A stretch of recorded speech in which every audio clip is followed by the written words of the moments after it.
नमस्कार, दिन भर की बड़ी खबरों में आपका स्वागत है। मैं हूं अंशिता श्रीवास्तव।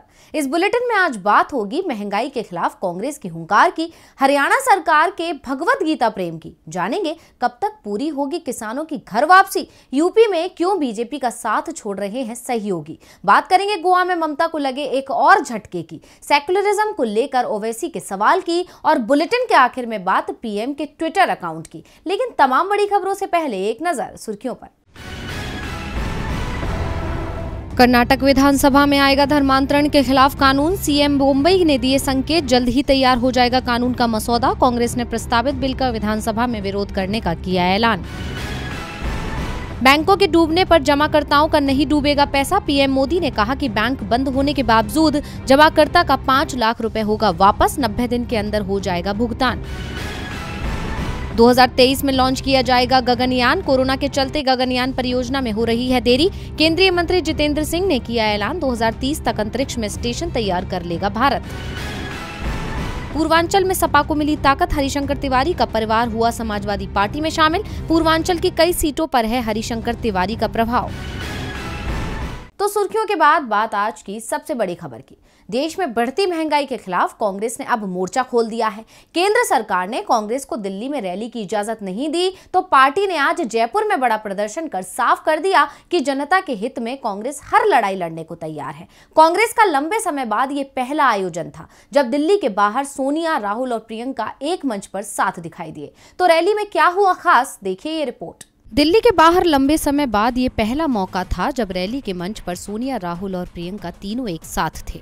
जयपुर में महंगाई हटाओ महारैली में पार्टी के तमाम दिग्गज जुटे और सभी के निशाने पर रही केंद्र की मोदी सरकार। जयपुर के विद्याधर स्टेडियम में हुई रैली को संबोधित करते हुए कांग्रेस सांसद राहुल गांधी ने कहा कि महात्मा गांधी ने पूरे जीवन सत्य की खोज की, लेकिन हिंदुत्ववादी गोडसे ने उनके सीने में 3 गोलियां उतार दी। हिंदुत्ववादियों को सत्य से कुछ नहीं लेना देना है, हिंदुत्ववादी नफरत से भरा होता है, हिंदुत्ववादी सत्ता के भूखे होते हैं। 2014 से हिंदुत्ववादी सत्ता में है, हिंदू सत्ता से बाहर है। हमें इन हिंदुत्ववादियों को हटाकर हिंदुओं को सत्ता में लाना है। राहुल गांधी ने आगे कहा, मैं हिंदू हूं लेकिन हिंदुत्ववादी नहीं हूं। महात्मा गांधी हिंदू थे और गोडसे हिंदुत्ववादी था। राहुल गांधी ने कहा कि देश की हालत आप सबको दिख रही है। ये रैली महंगाई और बेरोजगारी के बारे में है। इस देश को जनता नहीं चला रही बल्कि 3 से 4 पूंजीपति चला रहे हैं। रैली में प्रियंका गांधी ने कहा कि केंद्र सरकार जनता की भलाई नहीं चाहती है, ये सरकार सिर्फ गुने चुने उद्योगपतियों के लिए काम कर रही है। प्रियंका गांधी ने कहा कि 70 सालों की रट छोड़िए मोदी जी, आप ये बताइए कि आपने 7 साल में क्या किया। रैली को संबोधित करते हुए प्रियंका गांधी ने आगे कहा कि आप इस रैली में इसलिए आए हैं क्योंकि महंगाई की वजह से आपका जीना मुश्किल हो गया है। प्रियंका गांधी ने कहा कि बीजेपी चुनाव आते ही चीन की बात करेगी, किसी और देश की बात करेगी, लेकिन रोजगार की बात नहीं करेगी, महंगाई की बात नहीं करेगी। कांग्रेस ने इस महारैली के जरिए केंद्र की नींद तो उड़ा दी। अब देखना होगा कि इस रैली का केंद्र पर क्या असर पड़ता है। राहुल गांधी ने खुद को हिंदू बताते हुए बीजेपी और संघ के हिंदुत्ववादी एजेंडे पर निशाना साधा। तो बीजेपी की हरियाणा सरकार हिंदुत्ववादी एजेंडे पर बढ़ चली है। पहले तो हरियाणा की खट्टर सरकार ने सड़क पर नमाज पढ़ने पर पाबंदी लगाई और अब स्कूल में हिंदुत्व के प्रचार की योजना बना ली है। तो क्या है खट्टर सरकार का हिंदुत्व के प्रचार का प्लान, देखिए रिपोर्ट। हरियाणा की मनोहर लाल खट्टर सरकार अक्सर ऐसे फैसले सुनाती है जिसका विरोध होता है। पहले सरकार ने नमाज को लेकर फरमान सुनाया और अब गीता को लेकर नया आदेश जारी कर दिया है। मुख्यमंत्री मनोहर लाल खट्टर ने कहा कि अगले एकेडमिक सेशन से राज्य भर के स्कूलों में छात्रों को भगवत गीता के श्लोकों का पाठ करना सिखाया जाएगा। गीता ज्ञान संस्थानम और कुरुक्षेत्र विश्वविद्यालय द्वारा आयोजित एक संगोष्ठी में खट्टर ने कहा कि गीता से संबंधित किताबें 5वीं और 7वीं कक्षाओं के पाठ्यक्रम का हिस्सा बनेंगी। युवाओं को गीता का सार अपने जीवन में आत्मसात करना चाहिए क्योंकि इस पवित्र ग्रंथ में संदेश न केवल अर्जुन के लिए बल्कि हम सभी के लिए दिया गया है। उन्होंने कहा कि वार्षिक अंतर्राष्ट्रीय गीता महोत्सव को व्यापक स्तर पर ले जाने के लिए अगले साल से गीता जयंती समिति गठित की जाएगी।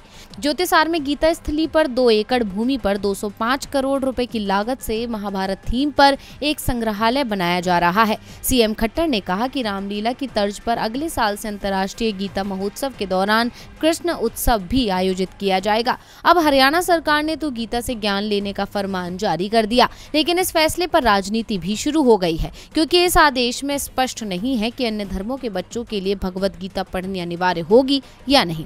वैसे ये कोई पहला मौका नहीं है जब सरकार ने विवादित आदेश जारी करे हों। इससे पहले गुरुग्राम में सार्वजनिक स्थानों पर होने वाली नमाज को लेकर सीएम मनोहर लाल खट्टर ने सख्त रवैया अपनाते हुए कहा था कि अब से शहर में सार्वजनिक जगहों पर नमाज नहीं होगी। सीएम खट्टर ने साफ शब्दों में कहा है कि खुले में नमाज नहीं होनी चाहिए। कोई अगर अपनी जगह पर नमाज पढ़ता है, पाठ पढ़ता है, उसमें हमें कोई दिक्कत नहीं है। खुले में ऐसे कार्यक्रम नहीं होने चाहिए। नमाज पढ़ने की ये प्रथा जो खुले में हुई है, ये बिल्कुल भी सहन नहीं की जाएगी। उनकी टिप्पणी के बाद अब भी सड़क से लेकर सियासत तक संग्राम छिड़ा है और अब उन्होंने एक और नया विवाद खड़ा कर दिया है। स्कूलों में गीता के श्लोक पढ़ाए जाएंगे, जाहिर है इसका विरोध होना है और विरोध की आवाजें भी उठने लगी हैं। अब देखना है कि कब तक खट्टर सरकार अपना ये फैसला वापस लेती है।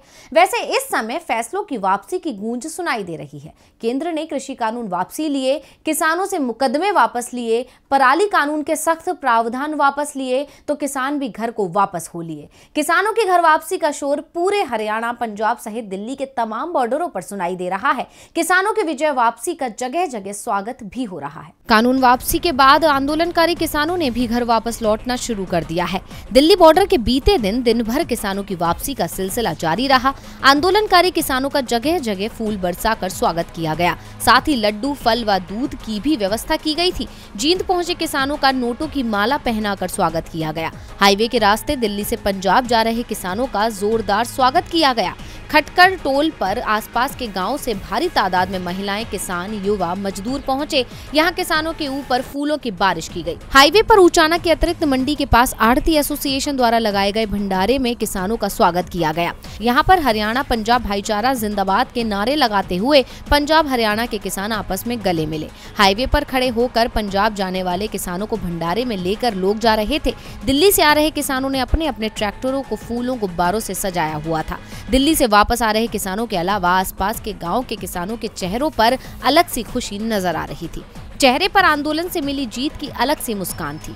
वहीं किसानों का कहना है कि अभी आंदोलन खत्म नहीं हुआ है, सिर्फ स्थगित किया गया है। अगर सरकार ने मांगे पूरी नहीं की तो वापस लौटेंगे। इसके अलावा भारतीय किसान यूनियन के नेता राकेश टिकैत ने कहा कि महापंचायत का आयोजन समय समय पर होता रहेगा। उन्होंने हर साल 10 दिन का किसान आंदोलन मेला आयोजित करने की बात भी कही।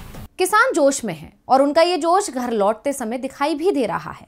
किसानों के जोश से विपक्ष खुश दिख रहा है तो बीजेपी की परेशानियां बढ़ती दिख रही हैं। किसान ही नहीं, बीजेपी की परेशानी उसके सहयोगी भी बढ़ा रहे हैं। यूपी में तो एनडीए पूरी तरह से बिखरता दिखाई देने लगा है। बीजेपी के सहयोगियों को भी अब यूपी में हार का डर दिखने लगा है। 2017 की यूपी विधानसभा चुनावों में बीजेपी का सुबह सपा और अपना दल के साथ गठबंधन हुआ था।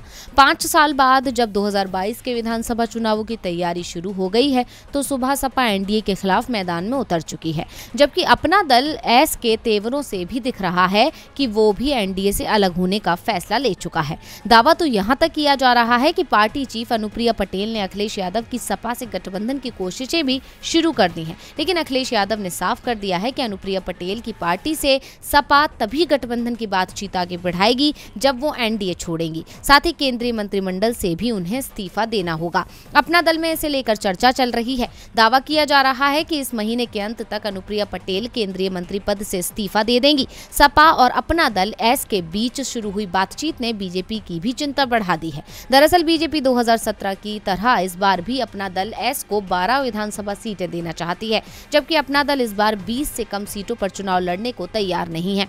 पार्टी के प्रवक्ता राजेश पटेल ने कहा कि हमारी तैयारी 200 सीटों पर है, लेकिन ये फैसला पार्टी नेतृत्व को लेना है कि कितनी सीटों पर चुनाव लड़ा जाएगा, किससे गठबंधन होगा, ये भी केंद्रीय नेतृत्व ही तय करेगा। अनुप्रिया पटेल ने भी अभी अपने पत्ते नहीं खोले हैं। जब गठबंधन को लेकर उनसे सवाल किया गया तो उन्होंने कहा कि अभी सीटों को लेकर बातचीत हो रही है।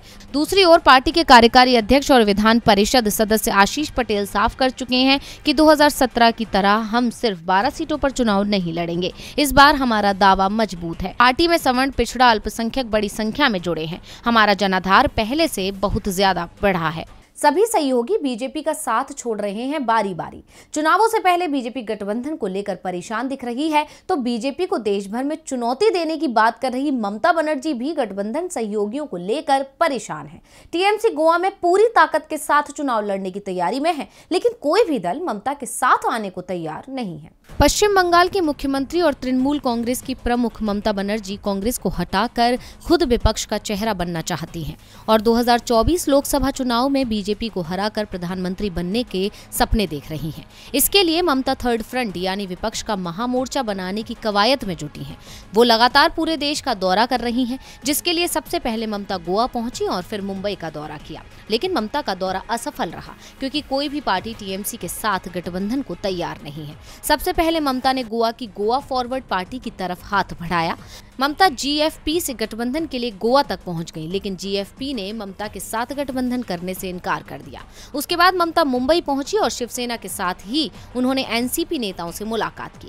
पवार से मुलाकात के दौरान तो उन्होंने यहां तक कह दिया कि कहां है यूपीए खत्म हो चुका है। लेकिन ममता की कोशिश महाराष्ट्र में भी कामयाब नहीं हुई। एनसीपी और शिवसेना दोनों ही पार्टियों ने ममता की उम्मीदों पर पानी फेर दिया और अब ममता को उनकी पुरानी सहयोगी ने भी झटका देने का मन बना लिया है, और वो पार्टी है आम आदमी पार्टी। दरअसल आम आदमी पार्टी ने रविवार को कहा कि गोवा में आगामी विधानसभा चुनावों के लिए वो टीएमसी से गठबंधन नहीं करेगी। पार्टी की गोवा प्रभारी आतिशी ने कहा कि आप गोवा में अच्छे उम्मीदवार उतारेगी और नया विकल्प मुहैया कराएगी। हमारी कोशिश ईमानदार और भ्रष्टाचार मुक्त सरकार देने की रहेगी।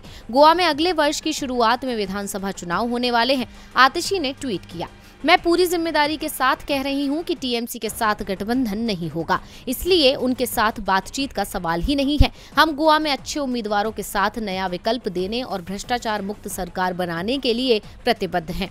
आपको बता दें कि आप और टीएमसी एक दूसरे की सहयोगी पार्टी रही हैं। दिल्ली चुनावों में टीएमसी ने आपका समर्थन किया था, तो वहीं बंगाल चुनावों में आपने टीएमसी का समर्थन किया था। लेकिन अब आम आदमी पार्टी टीएमसी के साथ गठबंधन नहीं करने के संकेत देती नजर आ रही है। ऐसे में ममता के सपनों पर पानी फिरता दिख रहा है। यूपीए कहां है का दावा करने वाली ममता बनर्जी से लोग पूछ रहे हैं कि आपका मोर्चा कहां है। टीएमसी के साथ कोई भी पार्टी गठबंधन को तैयार नहीं है। उनके लिए अब एकला चलो के अलावा कोई विकल्प नहीं दिख रहा है। एकला चलो का राग एआईएमआईएम की ओर से भी अलापा जा रहा है। वैसे ओवैसी बीजेपी विरोधी तमाम पार्टियों से गठबंधन की बात कर चुके हैं, लेकिन ओवैसी की पार्टी से कोई भी दल गठबंधन को तैयार नहीं है। इसलिए ओवैसी ने भी अब सेक्युलरिज्म को लेकर विपक्षी दलों को अपने निशाने पर ले लिया है। मुस्लिम आरक्षण की मांग और वक्फ बोर्ड की जमीन की बंदर बांट को रोकने की मांग को लेकर एआईएमआईएम ने मुंबई में तिरंगा यात्रा निकाली। इस सभा में एआईएमआईएम के अध्यक्ष असदुद्दीन ओवैसी ने कहा कि चुनाव आने पर याद आया सेक्युलरिज्म। क्या मिला मुसलमानों को सेक्युलरिज्म से? इससे आरक्षण मिला, हक मिला, इंसाफ मिला। महाराष्ट्र सरकार पर आरोप लगाते हुए उन्होंने कहा कि मुस्लिम आरक्षण की मांग पर मुख्यमंत्री उद्धव ठाकरे के नेतृत्व वाली महाविकास आघाड़ी सरकार गंभीर नहीं है। इसने मुसलमानों का इस्तेमाल वोट बैंक के तौर पर किया है और बदले में इस कौम को धोखा देने के अलावा कुछ नहीं किया है।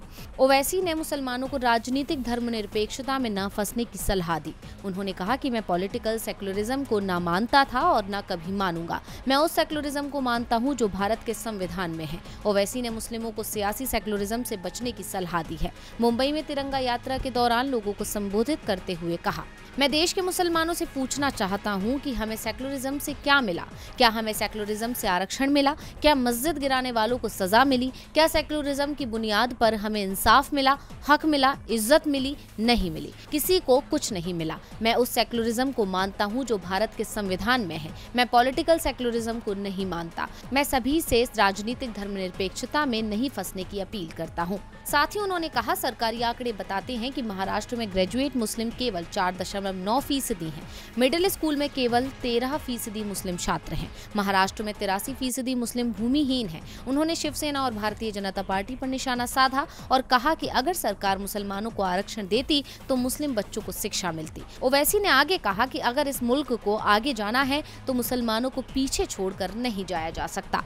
और बुलेटिन के आखिर में बात पीएमओ के ट्विटर अकाउंट की। सोशल मीडिया प्लेटफॉर्म को लेकर मोदी सरकार लगातार सख्ती दिखा रही है।